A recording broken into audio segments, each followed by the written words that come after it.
नमस्कार, news India देख रहे हैं आप और आपके साथ मैं हूं सुरभि तिवारी।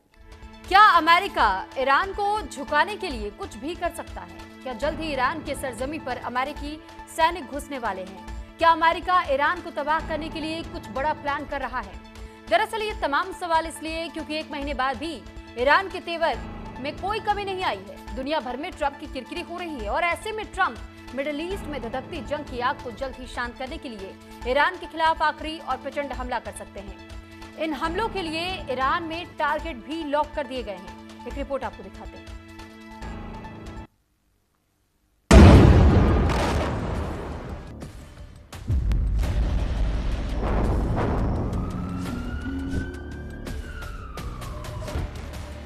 अमेरिका का घातक प्लान तैयार, ईरान में मचेगा हाहाकार।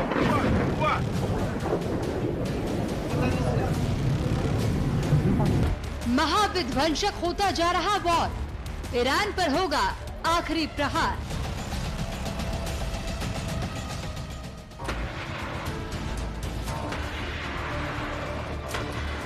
हॉर्मुज खार पर ट्रंप की नजर, मिडिल ईस्ट में मचेगा गदर। ट्रंप का फाइनल प्लान, कैसे बचेगा ईरान? ईरान अमेरिका में चल रही जंग के बीच तेजी से बदलते हालात बड़े टकराव की ओर इशारा कर रहे हैं। सामरिक ठिकानों, ऊर्जा मार्गों और परमाणु ढांचे को लेकर तनाव चरम पर है। कूटनीति और सैन्य दबाव साथ साथ चल रहे हैं, जिससे क्षेत्रीय स्थिरता, वैश्विक बाजार और सुरक्षा समीकरण पर दूरगामी प्रभाव पड़ सकता है। पश्चिम एशिया का युद्ध अब एक ऐसे मोड़ पर है जहां दुनिया की नजरें अमेरिकी राष्ट्रपति डोनाल्ड ट्रंप पर अगले कदम पर टिकी हैं। अमेरिकी रक्षा मुख्यालय पेंटागन के मुताबिक अमेरिकी सेना ईरान के भीतर हफ्तों तक चलने वाली जमीनी सैन्य अभियानों की रूपरेखा तैयार कर चुकी है। खबरों की माने तो अमेरिका ईरान की सैन्य क्षमता को कमजोर करना चाहता है। इसके तहत missile launch system, air defence system और समुद्री ठिकानों को निशाना बनाया जा सकता है, जो अंतर्राष्ट्रीय शिपिंग रूट्स के लिए खतरा माने जाते हैं। इन सब के बीच सबसे अहम टारगेट माना जा रहा है खार्ग आइसलैंड, जो ईरान का सबसे बड़ा तेल निर्यात केंद्र है। अगर इस द्वीप पर कब्जा कर लिया जाता है तो इसे ब्लॉकेट कर दिया जाता है, तो ईरान की अर्थव्यवस्था को बड़ा झटका लग सकता है और इससे बातचीत में अमेरिका को बढ़त मिल सकती है। इसके अलावा स्ट्रेट ऑफ हॉर्मुज के आसपास ईरानी सैन्य ठिकानों पर रेड की योजना भी शामिल है, ताकि जहाजों को निशाना बनाने की ईरान की क्षमता को कम किया जा सके। एक महीने की जंग के बाद एक बात तो साफ है कि ईरान आसानी से हार नहीं मानने वाला। ऐसे में अमेरिका मिडिल ईस्ट की महाजंग को जल्द से जल्द खत्म करने के लिए घातक प्लान लगभग तैयार कर चुका है। अमेरिका जिन विकल्पों पर विचार कर रहा है उनमें 4 बड़े सैन्य ऑपरेशन शामिल बताए जा रहे हैं। खार्ग द्वीप पर कब्जा, ईरान की आर्थिक कमर टूटेगी। हॉर्मुज स्ट्रेट पर नियंत्रण, समुद्री रास्ते को सुरक्षित करना। परमाणु ठिकानों पर निशाना, ईरान के संवर्धित यूरेनियम को जब्त करने का अभियान।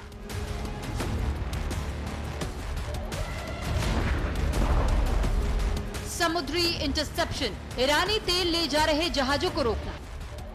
भले ही अमेरिका ईरान पर जमीनी हमला करने की तैयारी कर रहा हो, लेकिन अमेरिका के लिए जमीनी अभियान आसान नहीं होगा। ईरान की IRGC मजबूत स्थिति में है।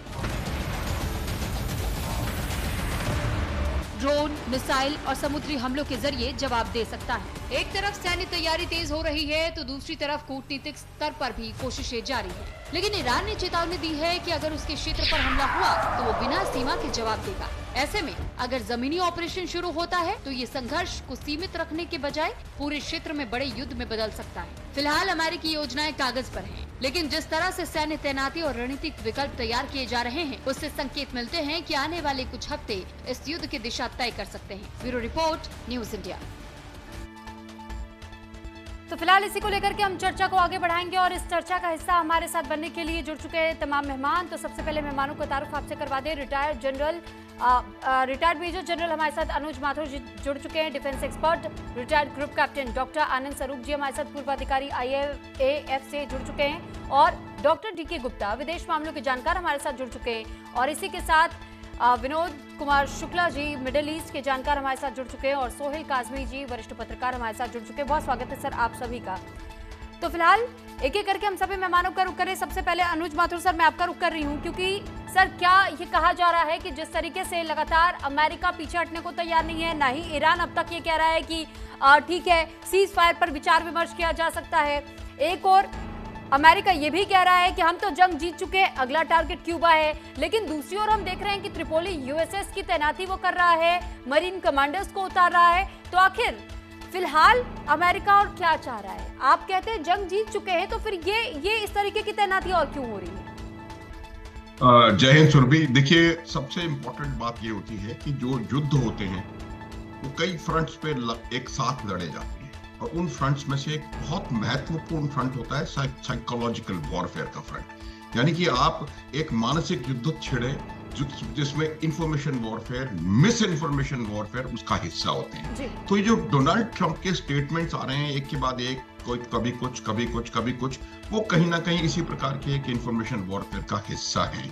जब वो कहते हैं मैं युद्ध पूरा जीत चुका हूं, कभी कहते हैं कि अभी और 6 महीने चलेगा, कभी कहते हैं 4 दिन में खत्म हो जाएगा, कभी कहते हैं 48 घंटे का मैंने अल्टीमेटम दिया हुआ है। तो ये तमाम चीजें मुझे लगता है कि एक ऐसा माहौल है कि क्योंकि उनको अपने डोमेस्टिक जो ऑडियंस हैं, जो लोग उनके हैं, उनको देखना है, अंतरराष्ट्रीय दबाव जो उनके ऊपर बढ़ता जा रहा है उसको देखना है, जो उनके बॉडी बैग्स वापस जा रहे हैं उससे जो दबाव इनके ऊपर पड़ रहा है उसको देखना है, और सबसे बड़ी चीज जो अर्थव्यवस्था पर, पूरी दुनिया की अर्थव्यवस्था पर असर हुआ है और अमेरिका की अर्थव्यवस्था पर खास तौर पे। हालांकि America directly state of Hormuz से अफेक्टेड नहीं है, लेकिन बावजूद उसके वहां पर तेल की कीमतों में लगभग दुगनी हो गई है। मैं आपको फ्लोरिडा का स्टैटिस्टिक्स दे सकता हूँ, $2.6 प्रति लीटर एक महीना पहले वहां तेल था, आज वहां पर तेल $4 से ज्यादा प्रति गैलन मिल रहा है। तो ये जो इकोनॉमिक बैकलैश है, वो तमाम चीजें ट्रंप को इस प्रकार के बयान देने की कोशिश को बाध्य कर रही है। तो भी बयानों पर हम नहीं जाएंगे।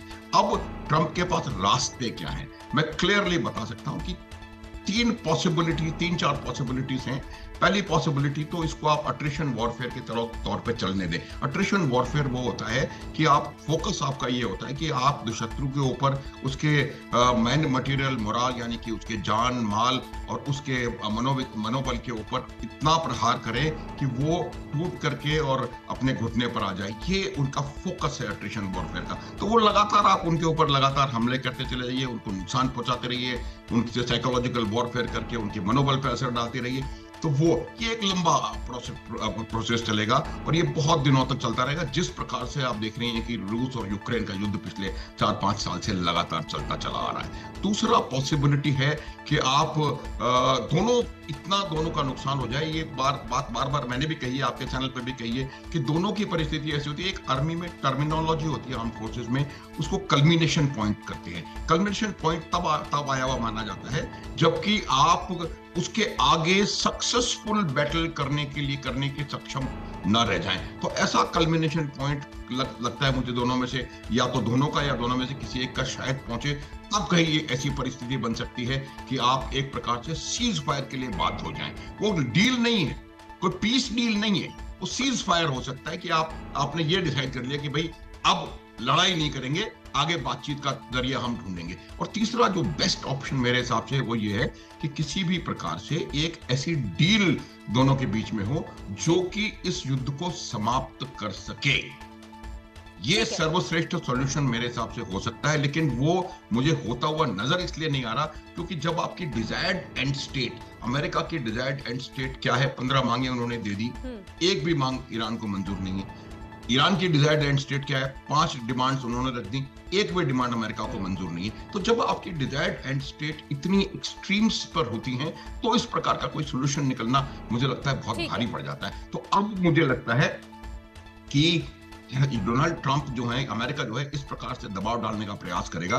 पहले तो वो ये दिखा रहा है कि हम ग्राउंड ऑफेंसिव करने की क्षमता रखते हैं और उसका आइडिया रखते हैं, इसीलिए उन्होंने 82 एयरबोर्न डिवीजन को मूव कर दिया है, उन्होंने मरीन्स मूव कर दिए हैं, एक और एयरक्राफ्ट कैरियर आ गया है, INS ट्रिपल आ गया है, उसके साथ 2-3 एम्फीबियस क्राफ्ट्स आ गए हैं। तो ये तमाम चीजें इस बात को दिखाती हैं कि आपका जमीनी आक्रमण करने का उद्देश्य बिल्कुल निश्चित है। तो वो दबाव डालने की कोशिश कर रहे हैं। दबाव में ईरान आ नहीं रहा है, लेकिन मुझे ऐसा लग रहा है कि आने वाले 8 से 10 दिन के बीच में कोई ना कोई हमें ग्राउंड के ऊपर एक्शन होता हुआ नजर आएगा। ग्राउंड का अर्थ ये नहीं है कि आप ईरान के अंदर जाकर के ईरान की मुख्य भूमि पर हमले करें। ईरान की मुख्य भूमि पर हमला करना संभव नहीं है सुरभि, क्योंकि आपको जब आप एक सेकंड और जब आक्रमण आप करते हैं तो आपको 1:3 कम से कम कॉम्बैट रेशियो चाहिए।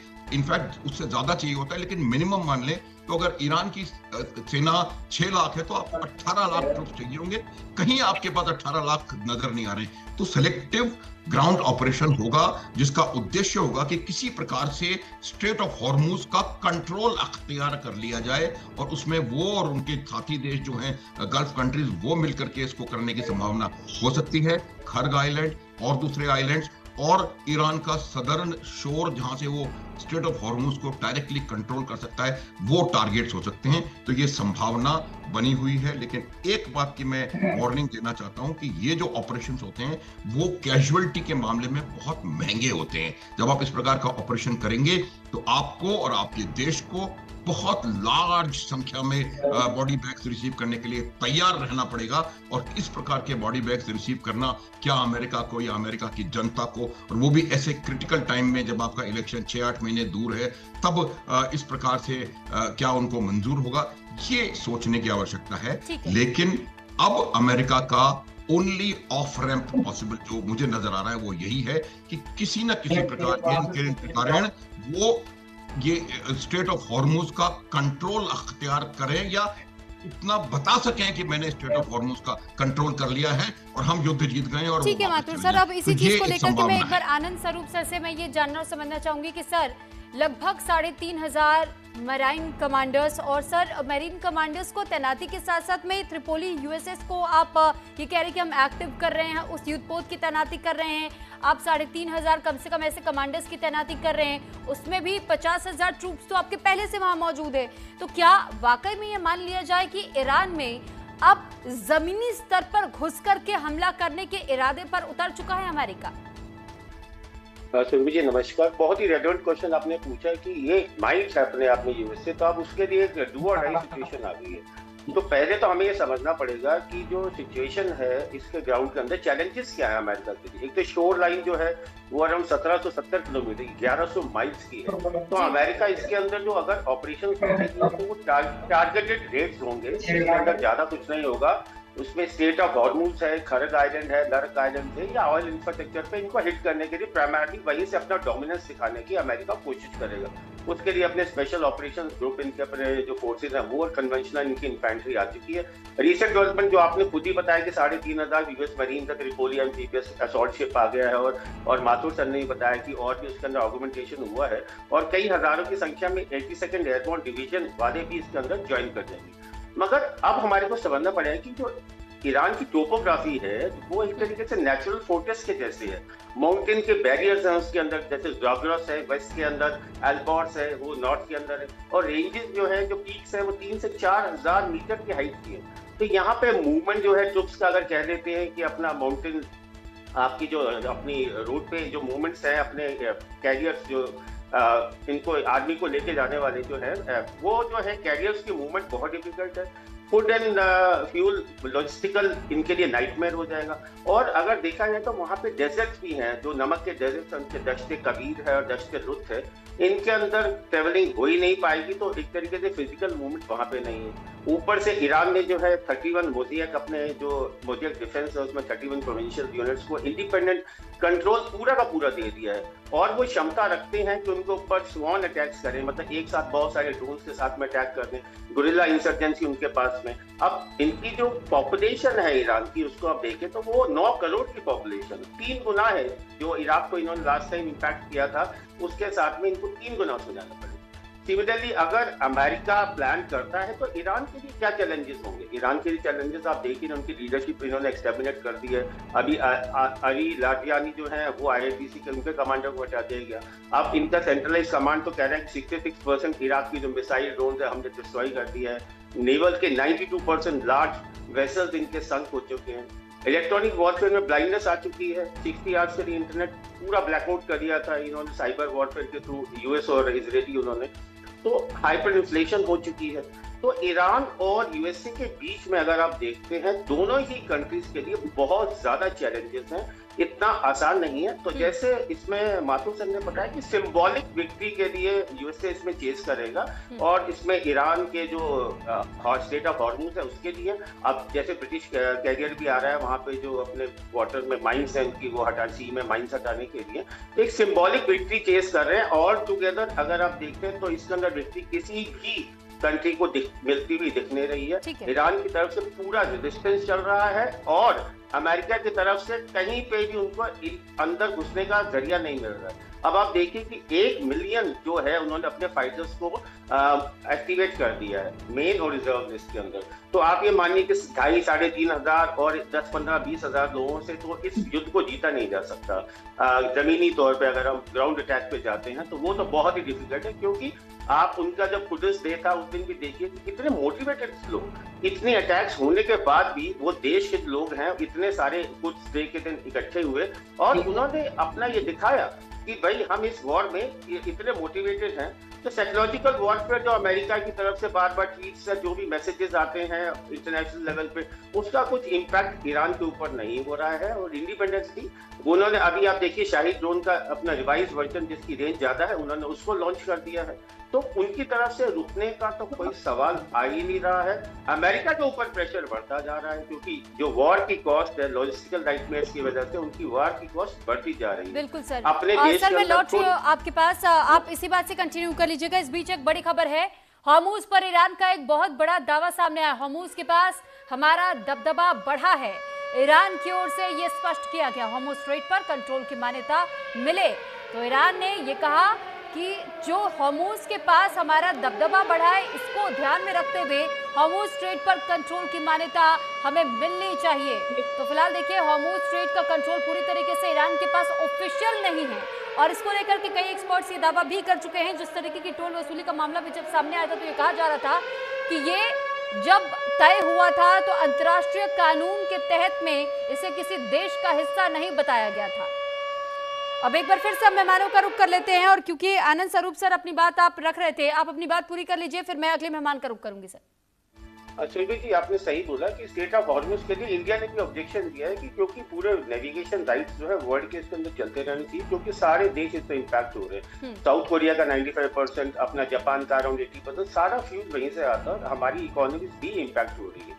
अमेरिका जो है उसके तरफ से ये हो रहा है कि वो इसको कंट्रोल करने के लिए खाली जबानी जंग लड़ रहा है लगता है, मगर अभी तक तो है तो जितने भी वहां के शिप्स हैं उनको एक बड़ा नैरो पैसेज दे करके निकाला जा रहा है अपना ईरान के द्वारा, और वो परमिट कर रहे हैं तभी वहां से जा पा रहे, नहीं तो उनकी सुसाइडल बोट से ड्रोन से आने वाली शिप्स को वो डैमेज कर दे रहे हैं। तो और उसके लिए कोई इंश्योरेंस ना होने की वजह से बहुत मैसिव लॉस है। अमेरिका का कह दीजिए कि थोड़ा हिस्ट्री रही हुई है, पहले 2 वॉर्स को छोड़ करके, जो इनका एक तो अपना वॉर जो वियतनाम में था और दूसरा अफगानिस्तान में, उसको छोड़ करके पनामा में 1989 में इन्होंने वहां पे जनरल मॉड्यूरो थे, नोरेगा थे, उनको इन्होंने कैप्चर कर लिया था। अभी वेनेजुएला में इनको कैप्चर कर दिया, इराक के अंदर 22 दिन में ये लोग जीत गए, ग्रेनेडा के अंदर 1983 में जीत गए। और जो इन थोड़े थोड़े जो इनके ऑपरेशन जो शॉर्ट एंड स्विफ्ट रहे हैं उसमें तो अमेरिका को काफी एडवांटेज मिला है, मगर जब स्ट्रेच हुआ है ये वॉर तब अमेरिका के लिए वो नाक में दम कर गया। जैसे वियतनाम के अंदर, अफगानिस्तान में अल कायदा को हटा दिया, बट तालिबान फिर भी रीएस्टैब्लिश हो गया वहां पे।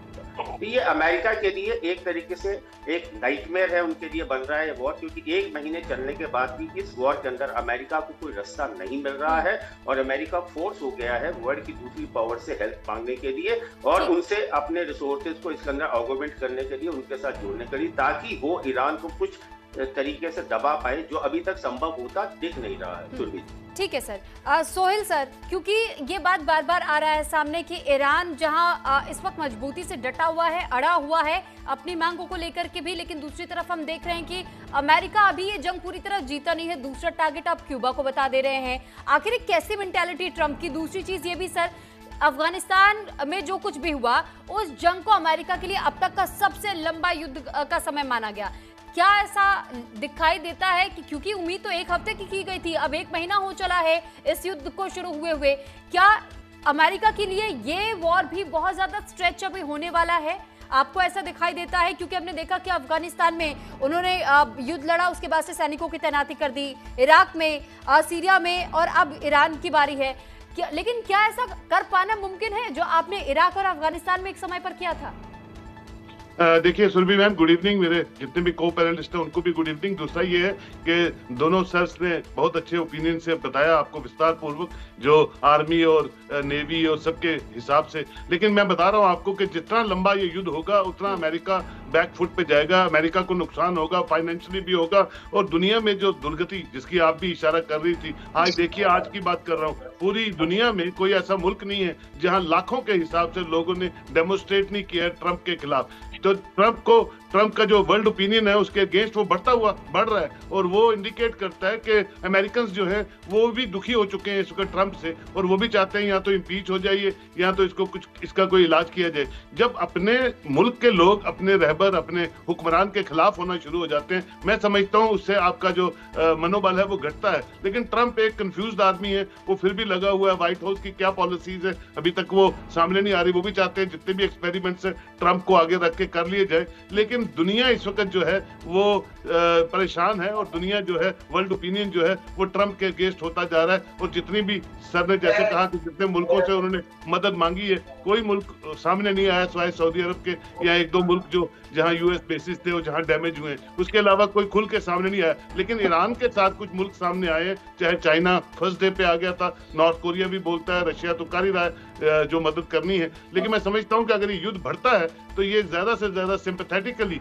जो है ईरान के साथ लोग आएंगे। ईरान को फर्क नहीं पड़ता है, वो जंगे ना लड़ता है, ना जीतने के लिए उनका कोई हिम्मत है। लेकिन वो सोचते हैं कि अगर रिटेलिएट करना है तो अपने वजूद को कायम दायम रखने के लिए वो इसको बिल्कुल उसी तरह रिटेलिएट करेंगे जैसे वो पहले करते रहे हैं। और झुकने वाली कौम वो है नहीं, ना झुकने वाला वो मुल्क है। जितनी मर्जी तबाही हो जाएगी लेकिन ईरान पीछे नहीं हटेगा। लेकिन ईरान के साथ जो है बाकी मुल्क जो हैं वो अब सोचने पे मजबूर हो गए हैं कि ये नाहक जो आपने जंग नाफिज की है ईरान पे, कल किसी और मुल्क के साथ भी हो सकती है। ट्रंप जैसा सदर जो है उसका पता ही नहीं होता सुबह क्या कहता है। एक तरफ तो पीस टॉक की वो बात कर रहा है इस्लामाबाद में, दूसरी तरफ से आप भी कह रही है, हम भी सुन रहे हैं कि वो यहाँ अटैक करेगा, ग्राउंड पे आर्मी उतारेगा। तो आप दोनों चीजें कॉन्ट्राडिक्ट होती हुई दिख रही है। जहां आपको पीस को आगे बढ़ाना है फिर आपको पीस इनिशिएटिव्स पे बात करनी चाहिए, या उन कॉन्फ्रेंस की। क्योंकि ब्रीच ऑफ ट्रस्ट जो है वो अमेरिका ने किया जब ये कन्वेंशन चल रही थी 27-28 को। तो सेकंड डे जो ईरान आगे बढ़ रहा था अच्छी पेशरफ्त से, जो इनकी टॉक्स हो रही थी,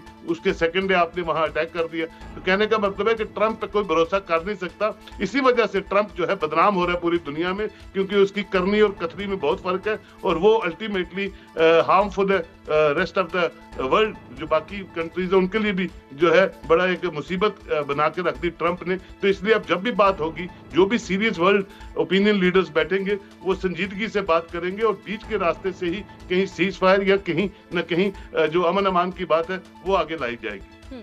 ठीक है सोहेल सर, अब मैं रुक करना चाहूंगी। मिडिल ईस्ट के जानकार हमारे साथ विनोद केमर शुक्ला जी भी जुड़े हुए हैं। विनोद सर, एक सवाल जो जहन में आता है कि जिस तरीके से अब तक जंग लड़ता जा रहा है ईरान, बहुत स्मार्ट मूव उसकी तरफ से हमने देखा, और इस बीच में हमने ये भी देखा कि चाइना से उसने कैसे फेक टैंक्स और फेक मिसाइल्स इस तरीके की डिप्लॉय की ग्राउंड पर, ताकि जब अटैक हो तो सैटेलाइट इमेजेस के थ्रू ये कैप्चर हो कि हाँ एक बड़ी तैनाती हमने फौज की हुई है, हमारे टैंक्स को उन्होंने बर्बाद कर दिया, वो क्रेडिट ले जाए लेकिन बहुत नुकसान ईरान को ना हो। और स्मार्ट मूव के साथ में हम क्योंकि ये देखते हैं कि साइकोलॉजिकल गेम के तहत में भी किस तरीके से मजबूती के साथ उभर करके ईरान सामने आया है। साइकोलॉजिकल वॉर में हम देख रहे हैं कि एआई वीडियो जनरेट करके और ये बताने और जताने की कोशिश कर रहे हैं कि ट्रंप तो एक बहुत बड़े लूजर है। ट्रंप को बार बार मॉक किया जा रहा है अलग अलग वीडियोस के माध्यम से। कई वीडियोस वो जारी कर रहा है कि thank you China, thank you Russia, thank you India, और वो मिसाइलें दागी जा रही है इजराइल और अमेरिका के अलग अलग क्षेत्रों में।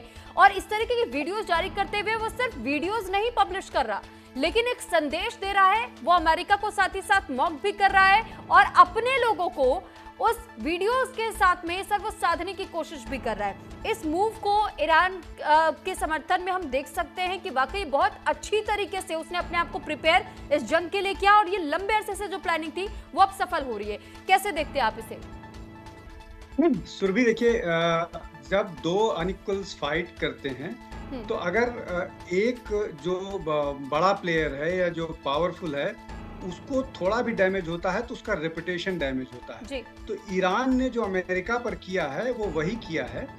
देखिए, इसमें दो चीजें हैं। पहली बात ये कि अमेरिका और इजराइल ने जो ईरान पर अटैक किया है, वो लगभग 19,000 के आसपास हमले हुए हैं जो उन पर हिट किए हैं, लेकिन वहां से कोई सूचनाएं नहीं आ रही। अगर 19,000 अटैक्स हुए हैं, 9,000 इजराइल ने किए हैं, लगभग 10,000 के आसपास अमेरिकी हमले हुए हैं, मतलब मिसाइल और इन सबको मिला करके उनके डिवेस्टेशन का कोई पिक्चर नहीं आ रहा है, इसलिए कि वहां पर साफ इंस्ट्रक्शन है कि अगर कोई भी वीडियो इस तरह के डिवेस्टेशन का जाएगा तो उसको वॉर अगेंस्ट नेशन किया जाएगा और उस व्यक्ति को मतलब उस व्यक्ति को कैपिटल पनिशमेंट दिया जाएगा।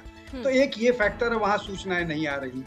दूसरी महत्वपूर्ण बात यह है कि ये जो आप मैसेज देने की कोशिश कर रहे हैं, चाहे थैंक यू इंडिया, चाहे थैंक यू, उसमें इम्पॉर्टेंट बात ये है कि थैंक यू इंडिया नहीं बोला गया है, thank you people of India बोला गया है। अब thank you people of India के दो मायने हैं। पहला ये कि भारत सरकार का उससे कोई लेना देना नहीं है, चूंकि ईरान के समर्थन में भारत में एक बड़ी संख्या में प्रोटेस्ट हुए थे, यहाँ तक कि कश्मीर में वो बर्तन और बहुत सारा सामान बेच कर निकाल करके उनको दिया गया है। अब ये शायद सामान वही थे जो कश्मीरी पंडितों से लूट करके रखे गए थे, अब ईरान को दिए जा रहे हैं। तो ये एक कम्युनल मामला है, उसको उस पर नहीं जाते हैं, लेकिन ऐसा किया जा रहा है। तो ये दूसरा फैक्टर हो गया कि एक मैसेज जाने की कोशिश दी जाने की कोशिश की जा रही है। जो तीसरा महत्वपूर्ण मामला है वो ये कि क्या इस स्थिति में जब ये मैसेज जा रहा है कि ईरान जो है वो बराबर का हमला कर रहा है, ये अलग बात है कि वो पूरी तरह से डिवास्टेट हो चुका है, लेकिन उसके पास जो भी बचा हुआ आर्मिनेशन है वो उसको तब तक इस्तेमाल करेगा जब तक उसके पास लास्ट बुलेट है, ये तय है। अब उसमें अपनी रेपुटेशन बचाने के लिए अमेरिका चाहे खार्ग आइलैंड पर कब्जा करे या 3 और अगल बगल के आइलैंड हैं जिन पर वो कब्जा चाहता है, जिससे वो स्ट्रेट ऑफ हॉर्मुज पर अपना कंट्रोल रख सके। अब सारी लड़ाई जो है वो स्ट्रेट ऑफ हॉर्मुज पर फोकस हो गई है, तो वहां पर जाने की, वहां पर अपना नियंत्रण करने की कोशिश कर रहा है। तो सर इतना आसान है क्या खार्ग आइलैंड पर हमला कर देना? नहीं, मैं उसी पर आ रहा हूँ सुरभि, मैं उसी पर आ रहा हूँ। देखिए, जब भी इस तरह, देखिए स्ट्रेट ऑफ हॉर्मुज पर या कब्जे के लिए जिन आइलैंड की बात हो रही है वहां पर जाएगा तो निश्चित तौर पर वहां ब्लड बाथ होगा, इतना आसान नहीं होगा। इसलिए कि जैसा अभी जो दोनों डिफेंस एक्सपर्ट ने बात बताया था कि वहां की टोपोग्राफी इस तरह की नहीं है कि उसको डील कर पाए अमेरिकी सोल्जर्स, और उनके लिए, ईरान के लिए ये कन्वीनियंट है, वो उनको उस टोपोग्राफी का अंदाजा है, तो वो वहां पर ब्लड बाथ होगा। और इस बात को अमेरिका जानता है, तो अब बहुत कॉशियसली मूव करेगा। लेकिन जो आपका मूल प्रश्न था मैसेजिंग के नाम पर, मैसेजिंग के नाम पर निश्चित तौर पर ईरान अभी पूरे मामले में ऐसा दिखा रहा है कि उसने अमेरिका को ब्लडी नोज दे दिया है। लेकिन एक इसमें महत्वपूर्ण बात सुरभि, जिसको इग्नोर हमको नहीं करना चाहिए, इसमें एक तीसरा प्लेयर है इजराइल। इजराइल निगोशिएशन की बात नहीं कर रहा है, इजराइल किसी समझौते की बात नहीं कर रहा है, लेकिन उसका जो सेट टारगेट था जिसमें 2 वो ऑलरेडी अचीव कर चुका है, चाहे उस पर समझौता कुछ हुआ हो चाहे नहीं हुआ हो, वो है एटॉमिक जो उनका प्रोग्राम था उसको रोकना, मिसाइल प्रोग्राम उसको रोकना। लेकिन जो ये प्रॉक्सीज हैं उन पर वो लगातार हमला कर रहा है, और ये प्रॉक्सीज ईरान के सपोर्ट वाले हैं, तो वो अलग हो करके बिना किसी निगोशिएशन की बात करके वो इन अ वे ईरान को ही नुकसान पहुंचा रहा है। इसलिए कि ये प्रॉक्सी बाद में ईरान के लिए ईरान के बिहाफ पर लड़ते हुए नजर आएंगे, जैसा हुती ने शुरू किया है कल। तो कुल मिलाकर के इसके बहुत सारे एस्पेक्ट्स हैं, लेकिन निश्चित तौर पर अमेरिका का इसमें जो परसेप्शन होता है, अमेरिका के बारे में जो परसेप्शन था वो डैमेज हुआ है, उसका इमेज खराब हुआ है। और ये वियतनाम से ज्यादा खराब स्थिति अभी मुझे नजर आ रही। वियतनाम का मामला तो फिर भी वो था, यहाँ पर ज्यादा खराब स्थिति है, जबकि अभी तक ये बूट्स ऑन ग्राउंड गए नहीं है, तब भी ऐसी स्थिति है। तो मुझे लग रहा है कि परसेप्शन वॉर में अमेरिका अभी पिटता हुआ नजर आ रहा है। जी सुरभि। ठीक है सर, मैं लौट रही हूँ आपके पास। डॉक्टर डीके गुप्ता के पास में जाऊँ, इससे पहले एक बड़ी खबर बता दें कि ईरान ने इजराइल पर मिसाइल से हमला किया है, और मिसाइल हमले से इजराइल के इंडस्ट्रियल एरिया में आग लगने की खबर सामने आई है। तो फिलहाल ये बड़ी खबर, ईरान ने इजराइल पर मिसाइल से हमला किया और इस हमले की वजह से बताया ये जा रहा है कि जो इजराइल का इंडस्ट्रियल एरिया था वहां पर भीषण आग लगी है।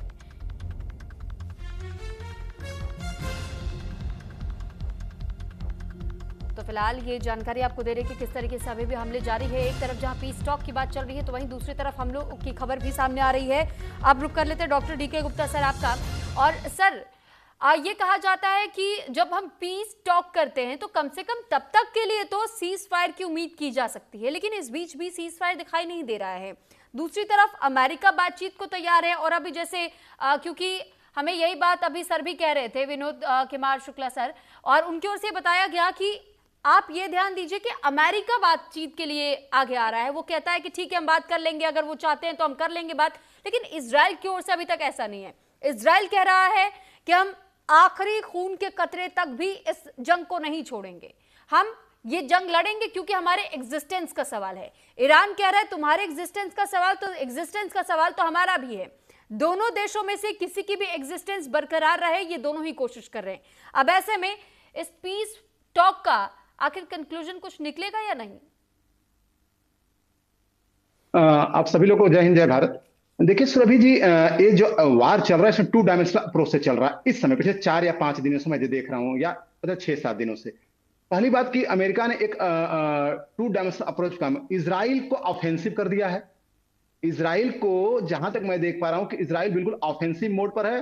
वो उसको ईरान पर अटैक करना है, उसको एक्सिस ऑफ रेसिस्टेंस पे अटैक करना है, और अमेरिका अपना क्लॉट लेके जो भी वर्ल्ड डिप्लोमेसी है उसको इकट्ठा कर रहा है। देखिए जिन देशों ने नाटो के थ्रू मना कर दिया था कि मैं बिल्कुल भाग नहीं लूंगा, उन्होंने 30 देशों की कंसोर्टियम बना ली है और वो लगातार कहते जा रहे हैं। लेकिन अगर हम डिफेंस स्टडीज में देखें तो प्रेशर ग्रुप बहुत महान होता है। ये अभी बोल रहे हैं कि हॉर्मुज को कब्जा नहीं कर सकते। भारत के प्रधानमंत्री का भी बड़ा सख्त लहजा में 2-3 बार स्टेटमेंट आया है कि अंतर्राष्ट्रीय संपत्ति, इसको नहीं किया जा सकता।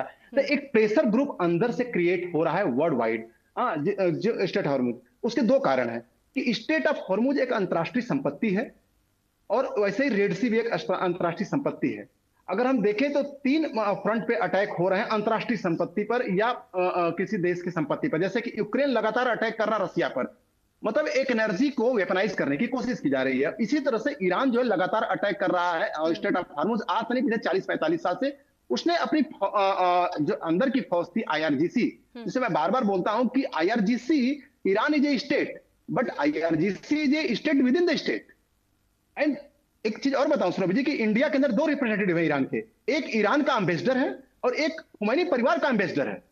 शायद वो मतलब खुमैनी परिवार को रिप्रेजेंट करता है भारत में। तो ये चीज जो है, और उसके बाद दूसरा एक अपने जो सोचिए जो मिसाइल, बैलिस्टिक मिसाइल जो अगर आतंकवादी संगठन या कहें या उसका फौज कहें हौदीस को अगर वो अटैक करते हैं, सोचिए उनके पास कितना बड़ा किसी कंट्री का सपोर्ट होगा। तो वो रेड सी पे जो इंटरनेशनल संपत्ति उस पर अटैक कर रहे हैं। उसके बाद 1-2 देश जैसे लेबनान के अंदर अगर उन्होंने हिजबुल्लाह को एक्टिव कर रखा मतलब लेबनान।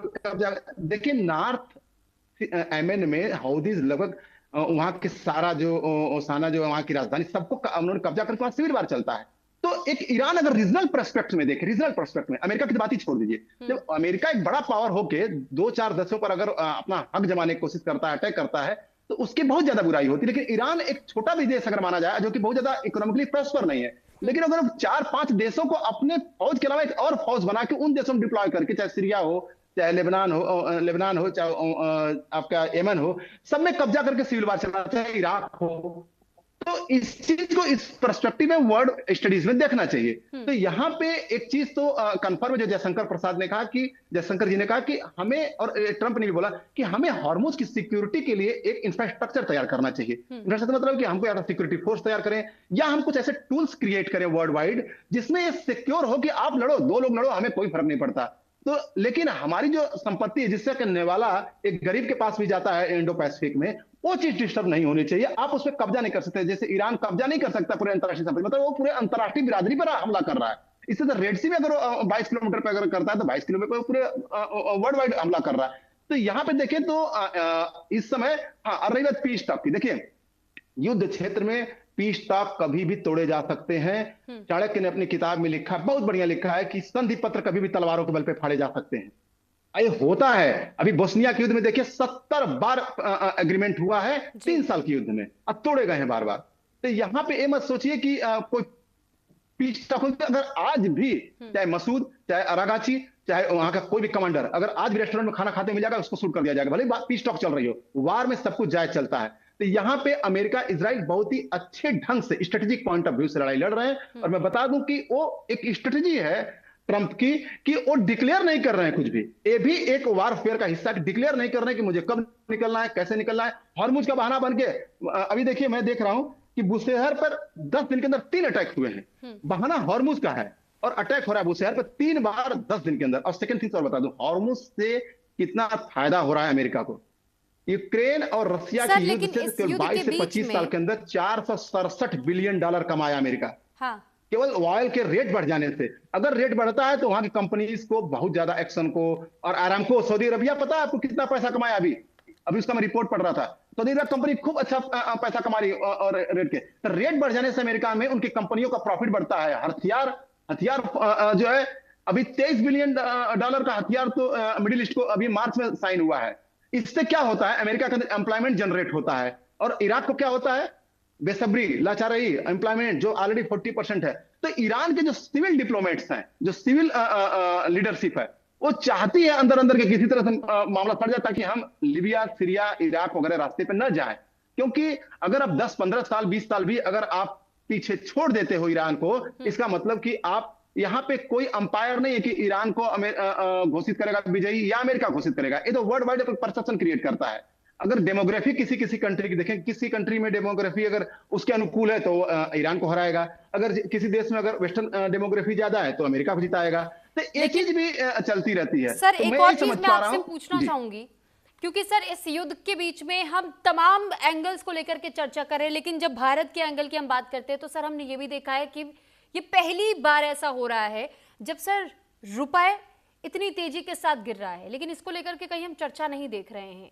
और ये कहा जा रहा है कि जो मिडिल ईस्ट में इस वक्त जंग के हालात देखे जा रहे हैं, ये इन्हीं कारणों की वजह से हो रहा है।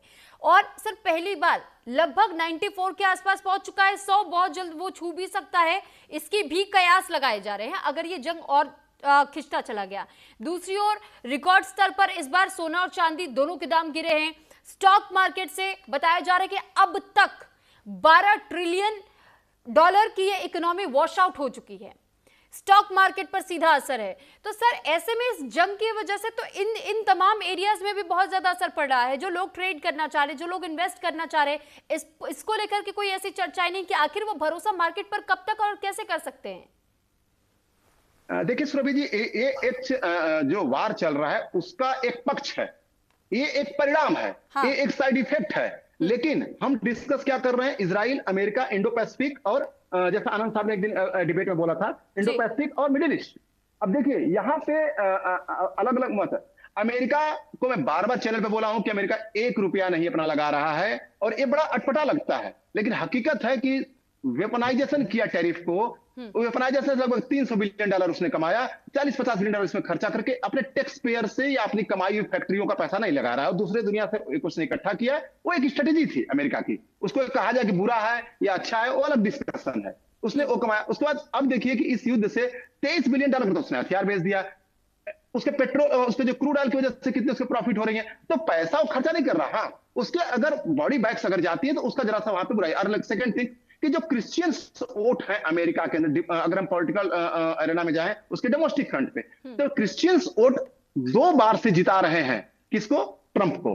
पिछली बार भी गे मैरिज और क्या क्या क्रिश्चियंस के इश्यूज थे, उस पर ट्रंप जीते थे 2016 में। और 2024 में क्रिश्चियंस की बहुत डिमांड थी कि वेस्ट में अगर युद्ध होता है तभी हमारे जेरूसलम में हमारे मंदिर बनेंगे। तो ये सारी चीजें डोमेस्टिक फ्रंट पे हैं। तो ये साइड इफेक्ट जरूर है कि दुनिया में तबाही मच रही है, दुनिया में तेल नहीं मिल रहा है, लेकिन अमेरिका अपने यहाँ उसको कोई नुकसान मुझे अभी तक नहीं दिख रहा है। इजराइल बिल्कुल अमेरिका का सह लेके अपना टारगेट धीरे धीरे बहुत अच्छे ग्रेजुअली कर रहा है। इंडो पैसिफिक अपना चैनलाइज कर रहा है ताकि उसके ऑयल के, क्योंकि सब डेवलपिंग कंट्री है, इनको चाहिए प्रोडक्ट्स, इनको चाहिए ऑयल, इनको चाहिए एनर्जी, तो वो अपने आप को धीरे धीरे मैनेज कर रहे हैं। जो कुछ दिनों बाद वो मैनेज धीरे धीरे कर लेंगे, कहीं कहीं से भले उनका जरा कॉस्ट ज्यादा हो। रही बात सबसे ज्यादा पिछले जो मुस्लिम वर्ल्ड है, that is middle east. Middle east के अंदर जो एक रेपुटेशन बना था कोई तेहरान नहीं जाता घूमने के लिए टूरिस्ट पर, लेकिन लोग दुबई जाते हैं। लेकिन अब तेहरान भी नहीं जाएंगे, दुबई भी नहीं जाएंगे इस कंडीशन में। वहां टूरिज्म जा रहा है, वहां के जो इंफ्रास्ट्रक्चर जा रहे हैं वो बर्बाद हो रहे हैं, वहां पे जो हमारे भारत को लॉस होगा, वहां पे जो पैसे आते थे वो नहीं आएंगे। तो ये सारी चीजें मिडिल ईस्ट के अंदर जो जितने अटैक हो रहे हैं मिडिल ईस्ट के अंदर हो रहे हैं, तो मिडिल ईस्ट, इसीलिए मैं बार बार चैनल पे बोल रहा हूँ कि मुस्लिम कंट्री क्योंकि दुनिया का सेकंड पॉपुलेटेड एक कम्युनिटी है, उसको अगर नॉर्थ अटलांटिक से अपने इकोनॉमिक शिफ्ट को हटाना है, क्योंकि मैं ईरान को मिडिल वेस्ट एशिया का पार्ट मानता हूं, लेकिन यूरोपियंस उसको मिडिल ईस्ट बोलते हैं। वेस्ट एशिया से मेरा दिमाग में ये चीज जाती है कि West Asia is a part of Asia, तो हमको अटलांटिक से अगर इकोनॉमिक शिफ्ट हटाना है, जो कि आज से नहीं, नेपोलियन के समय से, फ्रांस के समय से, ईरान इंग्लैंड के समय से आज तक वहां इकोनॉमिक दबदबा रहा है। कब हमारे देशों में आएगा, कब हम इंडो पैसिफिक में आएंगे? तो हमारे सारे मिडिल ईस्ट, सारे वेस्ट हमारे भाई हैं, हम भी अपनी इकोनॉमिक करें, लेकिन उसके लिए हमको टेबल बैठना पड़ेगा, प्यार की बातें करनी पड़ेगी, हिंदू मुस्लिम छोड़ना पड़ेगा, हमको एक दूसरे करके कैसे हम अटलांटिक हेजेमोनी को खत्म करें ताकि हम भी स्ट्रांग बने। इस तरह से अगर हम सोचेंगे तो इंडो पैसिफिक को कोई दिक्कत नहीं हो रही है, अपना मैनेज कर लेगा। मिडिल ईस्ट को ही दिक्कत हो रही है, उसका लॉस हो रहा है, ईरान का तो हो ही रहा है। तो ये सब मिला जुला के मैं एक 3-4 पॉइंट में चीजें बताई। जी सुरभि। ठीक है सर, लॉटरी में आपके पास, लेकिन वहीं दूसरी तरफ हम ये भी देख रहे हैं कि अनुज माथुर सर, हम ये भी देख रहे हैं कि सर जब यहाँ स्ट्रेट ऑफ हॉर्मूज को लेकर के जिक्र चल रहा था, अब अमेरिका कहता है कि हम खार पर हमला कर देंगे, इधर ईरान कह रहा है कि अगर हम पर किसी प्रकार का ऐसा हमला होता है, या फिर क्योंकि नाटो की ओर से तो मदद करने से इनकार कर दिया था, लेकिन कुछ इक्का दुक्का देश ऐसे हैं जो कि समर्थन कर दे रहे हैं अमेरिका का। अब वो सीधे सीधे ईरान ये कह रहा है कि अगर कोई और देश मिलकर के अमेरिका का साथ दे देते या इजराइल का साथ दे देते तो हम उनको भी नहीं बख्शेंगे, जैसे बब अल मंदेब का जिक्र आया था। सर ऐसे में इसको लेकर भी हम ये सिचुएशन समझना चाह रहे हैं कि सर, लेकिन जब पीस टॉक की बात आई तो आपने पाकिस्तान को चुन लिया अमेरिका की ओर से। सर किस रणनीति के तहत में पाकिस्तान को चुना गया? उसके पास तो ऐसा कोई एक्सपीरियंस भी नहीं है कि इसने कभी कोई मध्यस्थता कराई हो। भी देखिए, मैं आपको 1-2 बातें बताना चाहता हूं। पहला तो मैं स्टेटमेंट ये बताऊंगा कि ये बात किसी के साथ ताल्लुक नहीं रखती, लेकिन ये एक बात बिल्कुल क्लियर है, स्ट्रेट ऑफ हॉर्मूज ईरान की प्रॉपर्टी नहीं है जी। ये बिल्कुल क्लियर होना चाहिए, पूरी दुनिया को ये क्लियर होना चाहिए, और ईरान वहां पर दादागिरी नहीं कर सकता। पहली बात, आप किसी भी इंटरनेशनल वाटरवे को जस्ट क्योंकि आपकी भौगोलिक परिस्थिति, कल को हम स्टेट ऑफ मलाक्का बंद कर सकते हैं। स्टेट ऑफ मलाक्का का जो मुंह है वो अंडमान निकोबार आइलैंड से जा सकता है, कल को इंडोनेशिया स्टेट ऑफ मलाक्का बंद कर देगा। आप कोई भी स्टेट दुनिया की बंद कर सकते हैं या वहां से पैसा लेना शुरू कर सकते हैं। ये बिल्कुल गलत, पहली बात। दूसरी बात, और ये ईरान भी जानता है इस बात को, ईरान समझता है और ये बात बिल्कुल चाहिए। दूसरी बात ये है कि आप देखेंगी कि पिछले कई दिनों से पूरी दुनिया के कम से कम हजारों चैनल्स के लोग इजराइल में मौजूद हैं। कोई तेल अवीव से खबर दे रहा है, कोई जेरूसलम से खबर दे रहा है, और कोई कहीं से खबर दे रहा है। भी चैनल दुनिया का बताएं जिसका कि भी बंदा ईरान के किस कोने में हो। ये जो हम बात कर रहे हैं कि ईरान ये कर रहा है, ईरान अमेरिका को डबो रहा है, ये कर रहा है, इसका अंदेशा तब पता पड़ेगा जब आपको इस बात का क्लियर इंडिकेशन होगा कि ईरान के अंदर कितना डिवास्टेशन हुआ है इजराइल और अमेरिका की जो स्ट्राइक्स। ये ईरान, ये आज हम बात कर रहे हैं, बातचीत के लिए आपके प्रश्न का उत्तर दूंगा मैं, पाकिस्तान क्यों इसमें घुसा हुआ है बीच में, लेकिन ये बात आपको समझने की आवश्यकता है कि ईरान से खबरें बाहर नहीं आ रही है। इंटरनेट को उस पर रोक नहीं लगाई है, इंटरनेट को दिया है ईरान ने, कोई इंटरनेट नाम की धातु नहीं बची है ईरान के अंदर। तो जब इस प्रकार का ब्लैकआउट होता है तब आपको रियल डेवास्टेशन का पता नहीं पड़ता। इतने सारे B2 बॉम्बर्स के बॉम्ब्स, GBU 507 और व्हाटएवर इट इज, तो ये जब जाकर के वहां उन्होंने इतना नुकसान ईरान को पहुंचाया है कि इस ईरान को दोबारा संभलने में दशकों लगेंगे, दशकों। ये याद रख लेना आप, कई ट्रिलियन डॉलर्स का नुकसान ईरान को ऑलरेडी हो चुका है। तीसरी बात जो है वो इंपॉर्टेंट है, जो कि हमें समझनी है, वो ये है कि आप वहां पर किस प्रकार से अपने लोगों के ऊपर कर रहे। ये जो पिछले 47 साल हैं, जो एक रिजीम का शासन रहा है, जितना इकोनॉमिक मिसमैनेजमेंट इस टाइम पर हुआ है, जितना लोगों को दबाया गया है इस टाइम पर, वो बात देखने की समस्या आवश्यकता है। और जैसा कि रजा पहलवी ने अभी कहा है कि अंतिम प्रहार ईरान के रिजीम के ऊपर ईरान के लोग करेंगे, वो दिन मेरे हिसाब से दूर नहीं है। आपको ये बात समझने की आवश्यकता है। इस बीच एक बड़ी खबर है, मैं आपके पास लौट रही हूँ सर। ईरान ने जॉर्डन में ड्रोन से हमला किया है और जॉर्डन में अमेरिकी एयरबेस पर ड्रोन से हमला किया गया ईरान की ओर से। जॉर्डन में अमेरिकी एयरबेस होने का ये जिक्र जैसे सामने आया था ईरान की ओर से, अब यहां पर ड्रोन से अटैक किया गया है। बताया जा रहा है कि पहले से ही इस बात की जानकारी ईरान के पास थी और अब जॉर्डन में अमेरिकी एयरबेस पर हमला कर दिया गया है ईरान की ओर से। तो ड्रोन का सहारा लंबे समय से इन दिनों ले रहा है अब ईरान, और लगातार हमने देखे कि किस तरीके से ड्रोन का इस्तेमाल करते हुए कई जगहों पर अब तक अटैक्स किए गए। अब एक बार फिर से हम अपने मेहमानों का रुख कर लेते हैं। अनुज माथुर सर, जल्दी से अपनी बात पूरी कर लीजिए, फिर मैं दूसरे मेहमान का रुख। एक सेकंड में, आपका पाकिस्तान वाला प्रश्न है, पाकिस्तान क्यों इसके लिए डेस्परेट है? क्यों इसके लिए डेस्परेट है? वो इसलिए डेस्परेट है कि पहली बात, पाकिस्तान की जो वहां से इंपॉर्टेंस है इसकी, स्ट्रेट ऑफ हॉर्मुज की मैक्सिमम है, क्योंकि 97% पाकिस्तान की गैस वहां से आती है। पाकिस्तान चाहता है जल्द से जल्द ये किस्सा खत्म हो। दूसरी बात, पाकिस्तान के ऊपर दबाव है अमेरिका का और सऊदी अरब का कि वो खुल करके ईरान के खिलाफ लड़ाई में उनके साथ आए, तो वो इस बात को अवॉइड करना चाहता है। पाकिस्तान का अफगानिस्तान पे हमला भी इसीलिए था कि वो ये बता सके कि मैं तो ऑलरेडी एंगेज्ड हूं, आपका साथ नहीं दे सकता, ये और वजह है इसलिए। लेकिन इस प्रकार की पीस टॉक्स का कोई अर्थ नहीं है। आप बताएं कौन है इस पीस टॉक में? तुर्की, इजिप्ट, पाकिस्तान, सऊदी अरब, इजराइल, अमेरिका की बात नहीं मान रहा। जब तक जो युद्ध में लगातार जुड़े हुए हैं, जब तक वो लोग बात नहीं करेंगे, कहां से पीस टॉक्स की बात कर रही हैं? जब तक इजराइल इसमें शामिल नहीं होगा, अमेरिका शामिल नहीं होगा, ईरान शामिल नहीं होगा, कि पाकिस्तान अपने आप इसमें घुसने का प्रयास कर रहा है। और उसकी वजह उनकी अपनी इंटरनल कंपल्शंस और बाहर का जो उनके ऊपर दबाव है, ये दोनों चीजें मिला करके इसलिए पाकिस्तान प्रयास कर रहा है और वो लेटे जा रहे हैं कि किसी तरह से ये युद्ध समाप्त हो, ताकि Pakistan is heading for civil war because of Iran.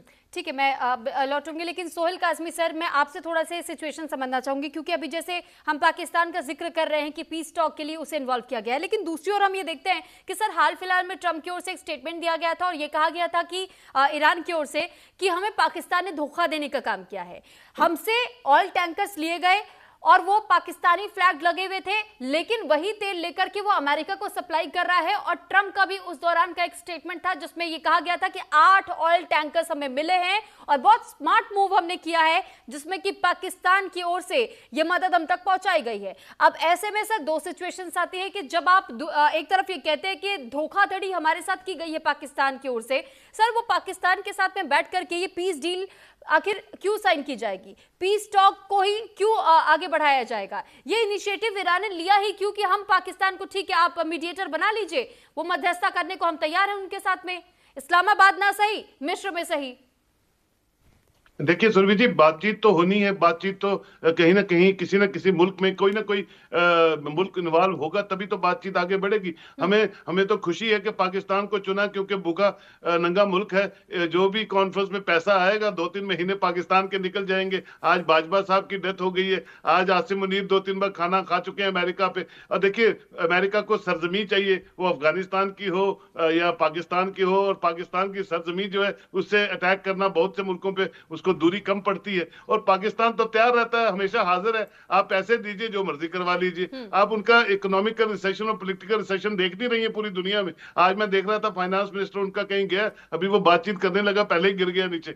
तो कहने का मतलब यह है कि पाकिस्तान के साथ हमारी हमदर्दी इसलिए है क्योंकि वो किसी वक्त भी कोलैप्स हो सकते हैं, किसी वक्त भी उनकी ना वहां जमहूरियत है, ना कोई ऐसी चीज है जिसपे पाकिस्तान बड़ा फख्र से कह सके कि हम एक नेशन है। 2 नेशन थ्योरी पे जिस मुल्क पे हम बने बने थे, वो तो एक तबाही वाला एक इलाका है, और जहां से जो मदद मिलती है उसी से वो अपने दिन गुजारता है। इस कॉन्फ्रेंस भी अगर ये महीने की कॉन्फ्रेंस होगी, 2 महीने, उतनी रोटी उसकी चलती जाएगी, पाकिस्तान की उनकी जो आमदनी है वो बढ़ती जाएगी। कहने का मतलब है कि पीस टॉक शुरू हो, भगवान करे, और वो पीस टॉक कहीं आगे बढ़े। उसकी पेश, जैसे सर ने कहा, मैं उससे सहमत शायद नहीं हूं, इसलिए क्योंकि ईरान के लोग जो है बड़े जज्बाती लोग हैं, और वो जज्बात जो है उनको उनकी सड़कों पे दिख रहे हैं, और वो इतनी जल्दी हार नहीं मानेंगे, फना हो जाएंगे, तबाह हो जाएंगे। लेकिन पूरी दुनिया को ये वॉर जो है एक नया वर्ल्ड ओपिनियन बनाने पे मजबूर कर देगी, और वो वर्ल्ड ओपिनियन बनना शुरू हो गया। ये डिक्टेटरशिप, ये जो हिटलरशाही है अमेरिका की, ये भी आप देखेंगे कि इतनी मजबूत नहीं रहेगी जितनी मजबूती से आज ट्रंप दिखा रहा है। और आने वाले दिनों में क्या समीकरण बनते हैं वो आने वाले दिन बताएंगे। लेकिन ये मैं आपसे कह दूं कि दुनिया को सोचने पे मजबूर कर दिया ईरान की इस वॉर ने, और वो सोच जो है, मैं समझता हूं जब बातें होंगी, चलेंगी, तो एक पॉजिटिव डायरेक्शन की तरफ होंगी, और कौन आगे बढ़ेगा, कौन लीड मुस्लिम ममालिक को करेगा, कौन ग्रेटर इजराइल बनेगा या नहीं बनेगा, ये सब चीजें होंगी। ठीक है विनोद सर, आप कुछ कहना चाह रहे थे, लेकिन मैं ये भी आपसे जानना चाहूंगी कि क्या ये अमेरिका के लिए ठीक उसी तरीके की कहावत हो चुका है कि डोंट जज a book by its cover? देखिए सुरभि, सीधी सी बात है, ये जो पाकिस्तान है और इजिप्ट है, ये भी वो जो इस्लामिक वर्ल्ड की लीडरशिप की दौड़ में है, और ये सारी कोशिश उसी में है। दूसरा ये कि पाकिस्तान की 2 दिन की रोटी चल जाए, ये हमारा कंसर्न नहीं होना चाहिए। Pakistan is a terror state, उसने हमको नुकसान पहुंचाया है, वो इस डील को कराने की कोशिश कर रहा है, इसलिए कि वो इस्लामिक वर्ल्ड का लीडर बनने की कोशिश कर रहा है। और खुमैनी साहब कोई संत नहीं थे, उन्होंने अपने लोगों को ही मारा है। तो इसलिए कि वो अभी उनको अमेरिका पीट रहा है, तो हमको हमारी वो होना चाहिए। और हमारे साथ भी वो कुछ बहुत अच्छे नहीं थे। कश्मीर के बारे में जिस तरह का ओपिनियन था, भारत में छोटी छोटी चीज़ों को लेकर के जिस तरह से उनका ओपिनियन था, तो खुमैनी साहब बहुत अच्छे व्यक्ति नहीं थे भारत के दृष्टि से। और भारत की तो बात छोड़ दीजिए, वो अपने देश के लोगों के लिए, अपने लोगों के लिए नहीं तो सर। एक और बड़ी इंटरेस्टिंग बात कहना चाहूँगा सुरभि, आपके दर्शकों को समझ लेना चाहिए। जॉर्डन पर अटैक हुआ है, जॉर्डन का असली पूरा नाम क्या है? हस्माइट किंगडम ऑफ जॉर्डन। अब हस्माइट कौन से लोग हैं ये पता कीजिए। जो लोग अपना लीनेज जो है वो प्रॉफिट से निकालते हैं, वो हस्माइट लोग होते हैं। वहां पर आक्रमण किया जा रहा है। तो ये बेसिकली आप समझिए, ये इस्लामिक वर्ल्ड में अपनी पकड़ बनाने की ईरान की जो कोशिश थी, और उसीलिए उसने प्रॉक्सी पैदा किया था। और वो प्रॉक्सी वर्ल्ड के लिए थ्रेट थे, वो केवल मिडिल ईस्ट के लिए थ्रेट नहीं थे। तो आप इस तरह का कंसेशन ईरान को नहीं दे सकते हैं कि वो बड़ा बेचारा स्टेट है, बड़ा बेचारा है, उसके पास गलत किया जा रहा है। वो भी इक्वली रिस्पॉन्सिबल है। अगर अमेरिका रिस्पॉन्सिबल है दादागिरी करने के लिए, तो जो गुप्ता साहब बात कर रहे थे, मिडिल ईस्ट में नहीं, वो भारत में थ्रेट है। भारत के लोगों को हमास का आतंकवादी भारत में भी कुछ दिन पहले, 2-3-4 महीने पहले देखा गया था। तो ये बात आपको समझना पड़ेगा। और टेररिज्म से लड़ने के लिए 2 यहाँ वेटरन बैठे हुए हैं, वो जानते हैं, उन्होंने भोगा होगा टेररिज्म से लड़ना कितना कठिन काम है, और कितने लोग की शहादत भारत दे चुका है। ठीक है सर, तो क्योंकि बहुत लिमिटेड समय है सर, मैं इसीलिए छोटा छोटा जवाब ले रही हूँ। सर एक छोटा सा रिएक्शन में लेना चाहूंगी आनंद स्वरूप सर आपसे भी। सर यूएसएस अब्राहम लिंकन को अब पहले तैनात किया गया था, उसके बाद से कहा कि ईरान ने जब उस पर अटैक कर दिया और उसे नुकसान पहुंचा तो उसे अमेरिका की ओर से पीछे खींच लिया गया। अब यूएसएस त्रिपोली को वहां पर तैनात किया गया है, आप कई मैराइन्स को वहां पर उतार रहे हैं। लेकिन सर दूसरी तरफ आप पीस टॉक की भी बात कर रहे हैं। आप कई बार कहते थे कि मुझे नोबेल पीस प्राइज दे दो, उसके बाद से आप इस तरीके की अटैक भी कर देते हैं। तो ट्रम्प की मेंटालिटी क्या कहती है? देखिए सुरभि जी, बहुत ही रेलेवेंट क्वेश्चन है। ट्रम्प की मेंटालिटी अगर आप देखते हैं तो किसी दिन वो सुबह कुछ सोच के रात को कुछ सोचते हैं, सुबह उठ करके कोई भी ऑर्डर साइन कर लेते थे। पिछले पूरे साल ये तमाशा चला कि किसी भी कंट्री पे कोई भी टैरिफ लगा देना, मनमाना टैरिफ लगा देना, उससे जो कमजोर कंट्रीज हैं वो उसके अंदर काफी इम्पैक्टेड होगी। पूरे वर्ल्ड की इकोनॉमी पे इस तरीके से शॉक आ रहा था। और उसके साथ में इन्होंने जो बहुत ही गलत काम किया वेनेजुएला में, जो वहां पे उनके प्रेसिडेंट को उठा दिया, तो एक इंटरनेशनल एनार्की क्रिएट कर रहे हैं ट्रम्प कि वो जिसके भी चाहे, जिस रीजन पे चाहे, बिना किसी इंटरनेशनल ओपिनियन को क्रिएट करे हुए वो उस कंट्री पे अटैक कर देते हैं। अब आप ये मानिए कि मैं कहता हूँ जरूर ये वॉर हो रहा है, और आप ये सबके दर्शकों के सामने ये होना चाहिए कि भाई एक ऐसी कंट्री तो आई जिसके ऊपर अमेरिका ने अपनी दादागिरी करने की कोशिश करी और वो 1 महीने के लिए इसको रेजिस्ट कर पाए। जैसे काजमी साहब ने कहा कि वहां के लोग बहुत मोटिवेटेड हैं। मैं मानता हूं कि उनकी तरफ से इजराइल को घेरने के लिए कई रीजनल प्लेयर्स हौतीज हैं, हिजबुल्लाह से क्रिएट किए गए ताकि वो एक्टिव रहें और इजराइल को चेक पे रखें। मगर ट्रंप की तरफ से जो गलतियां हुई हैं इंटरनेशनल लेवल पर, इससे और लोगों को बढ़ावा नहीं मिलेगा। इंटरनेशनल एनआरकी होने से चाइना जो है वो तैवान पे जा सकता है।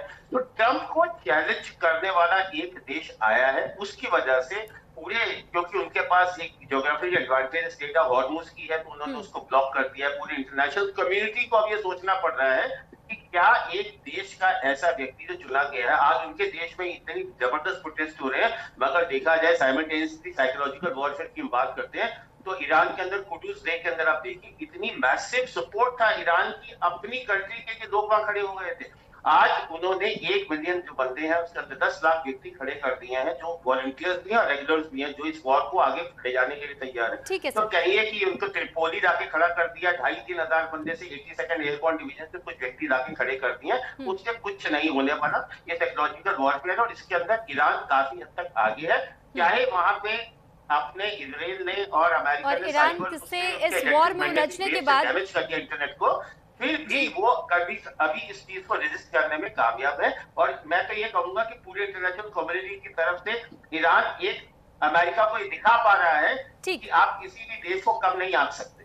ठीक है सर, और वाकई में ये एक बहुत बड़ा मैसेज है अमेरिका के लिए कि ईरान से इस जंग में उलझने के बाद से चाहे इजराइल का साथ देने के लिए क्यों ना, लेकिन किसी के भी मामले में इस तरीके से टांग एक तो अड़ाना नहीं चाहिए। दूसरी चीज ये भी कि आप किसी को भी तुरंत से जज मत कर लीजिए कि बहुत कमजोर हो सकता है, 1 हफ्ते का खेल है, हम तो समाप्त कर देंगे। बहरहाल बहुत धन्यवाद आप सभी का हमारे साथ जुड़ने के लिए, चर्चा का हिस्सा बनने के लिए। हमारे साथ इस चर्चा का हिस्सा बने retired major general Anuj Mathur ji, senior defence expert, retired group captain doctor Anand Swaroop ji, former Indian air force officer, और foreign affair expert doctor DK Gupta हमारे साथ जुड़े, Vinod Kumar Shukla ji middle east expert हमारे साथ जुड़े, सोहेल काजमी जी सीनियर जर्नलिस्ट हमारे साथ जुड़े, और हमने ये जानने और समझने की कोशिश की कि आखिर अब अगला कदम ट्रंप क्या आजमा सकते हैं और पीस टॉक क्या अभी भी कामयाब हो गई या इसमें भी किसी तरीके का और कोई क्वेश्चन मार्क रह जाता है। इसी के साथ फिलहाल इस बुलेटिन में इतना ही। नमस्कार।